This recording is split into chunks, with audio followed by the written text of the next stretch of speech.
Callie. Callie. Callie. What? Why are you getting mad, man? What do you want? Man, look. You gave us the best decks, right? But what about these people that's broke? I ain't got money like that. Where the budget decks? Yu-Gi-Oh! Can be rather one of the more expensive card games, so I understand if players want to know about some budget decks that can compete in the meta. Well, look no further. Not only will these strategies be different from our best decks of the format, it will also be different from our underrated decks of the format video that is to come. In this video, we are going to be giving you guys the most budget competitive decks in Yu-Gi-Oh! Right now. But for those of you who want to relive the main protagonist of every series, then there's the new Yu-Gi-Oh! Duelist Link Evolution for Xbox, PC, and PlayStation 4. It's a rather fun game. The game has all of the latest cards all the way up into the Duel Overload set. So if you guys Wait. What's up? Does that include pendulums? Yeah, why wouldn't it? Wait, how much is this game? 40? You're okay, wait, you're the vendor, right? No, you take the money. No, right? you don't give it to me. You don't. No. I want the game though. I'm gonna take the money. Wait, but you ain't gonna get the game. Hold on, wait. Thank you. As always, if you guys want to see more videos like this, then make sure you destroy that like button. But also be sure to contribute down below in the comment section. Maybe some budget decks that I missed. Maybe some additional decks that I can't say on this list, like Solomon Great or Shaddoll, that are budget.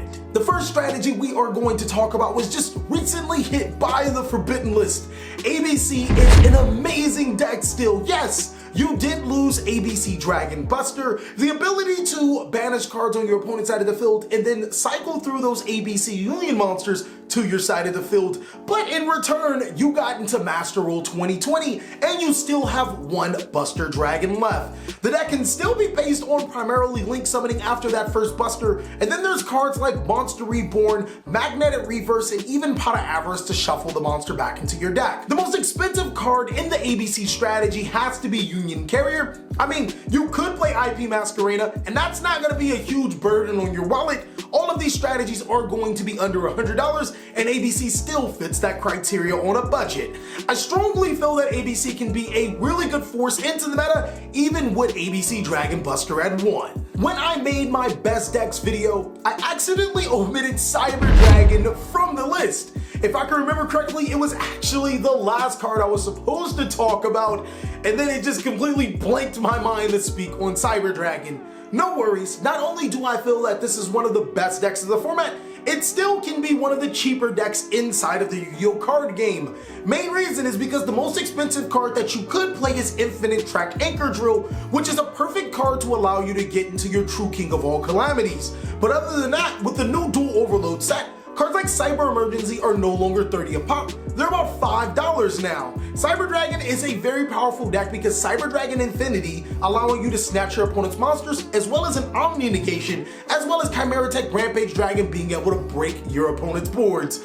Watch out for Cyber Dragons, it's insanely cheap, and it's one of the more powerful decks in this Yu-Gi-Oh! Card game. Hey, so I hope this video isn't dragging too long, right?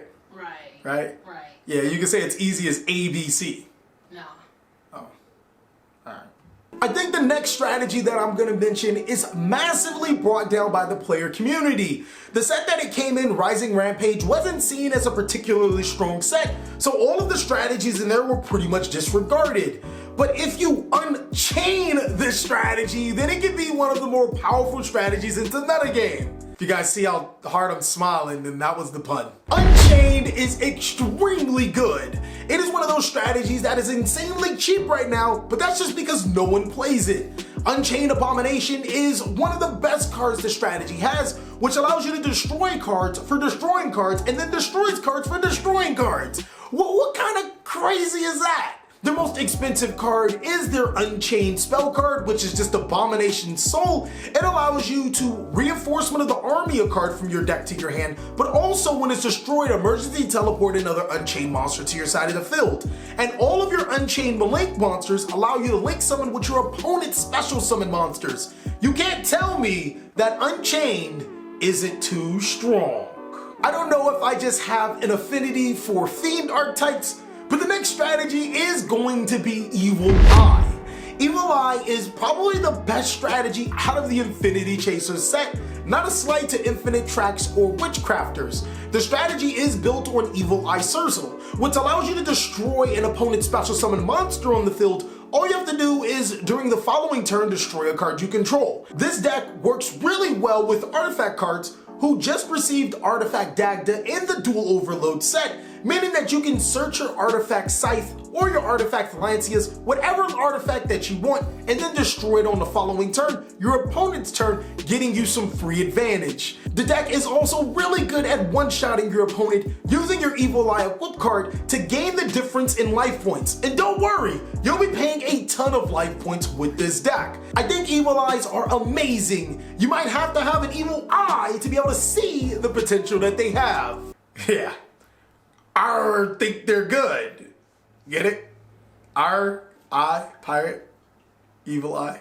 Now I'm not here to Traptrix you into the next strategy, but this deck is fairly good when going first. Traptrix have the new card from the Duel Overload set in Traptrix Geneslea, which doesn't solve its going second problems, but let me explain to you about this deck going first. Resolving a Trap Hole card on your side of the field with Sarah eventually lands to your Geneslea to your side of the field, which allows you to set 2 Trap Hole cards from your deck and graveyard respectively. It will also trigger Traptrix Sarah's effect, allowing you to set another Trap Hole card from your deck. So for essentially link summoning into Sarah and resolving 1 Trap Hole card, you get 3 Trap Hole cards in the process. Again, the deck does struggle going second, but I feel that a lot of players can adjust to it. Whether you decide to play cards like Nibiru or Dark Ruler no more, Traptrix is an amazing deck.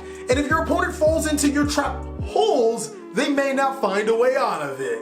Moving into the depths of anti-meta decks, Subterra is another one that fits with the best of them. I mean, if you want to call it a Subterra deck, it kind of only runs 4 Subterra monsters, but that's pretty much all you need.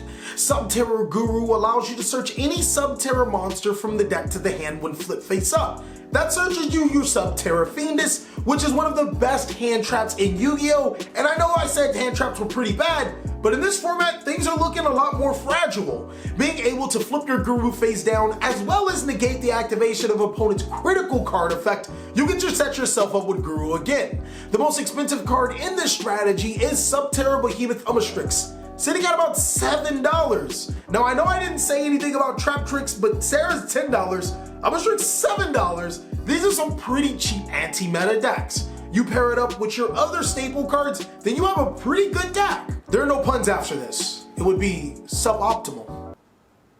What? That was not a pun. What was it? It was a subliminal.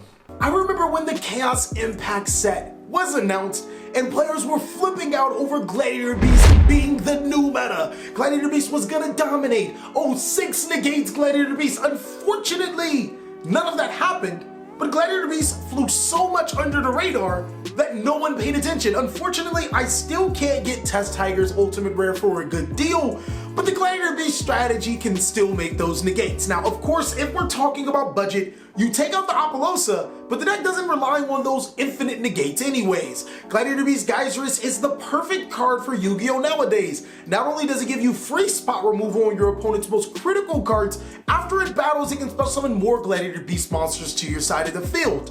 Heraklinos is the perfect spot negation card that you need, and the Sea Serpent level 9 Super Gladiator Beast monster is an amazing negation monster. Gladiator Beast should play less like a oh break my board type of deck and then do what it does best. Battle out the opponent, wear down their life points, and then summon those negation cards when it matters the most. Gladiator Beasts are back in 2020, and it feels amazing to be able to say stuff like this. The last strategy is one that I am extremely excited about.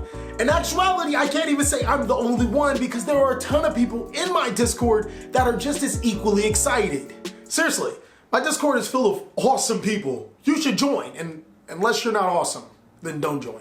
The Crusadia strategy was a deck that was often forgotten in favor of other combo decks, but in Master Rule 2020 it stands to gain the most. The new Duel Overload set did make Crusadia Arborea a lot more feasible. Now that it is a free tuner monster that can be special summoned, Hacklefiber's plays come into mind. But the deck also plays a ton of level 4 monsters, allowing you to make those clutch rank 4 monsters. The deck can synchro summon, it can link summon, it can even exceed summon. Crusadias are a very cheap strategy, and off the top of my head, the most expensive card would have to be Borreload Savage Dragon if you decide to play that. Outside of that, every single Crusadia card other than Avermax, which is a card that isn't mandatory for the strategy, is a little under $1. So yeah, this deck can get really cheap. Thank you guys so much for watching another segment of the TheCaliEffect. I really hope you guys enjoyed this video. Of course, we are looking to make one of these decks in under $100 in a future video. I want you guys to post down below in the comment section which one should be it. I hope you guys are having an amazing day, like I am.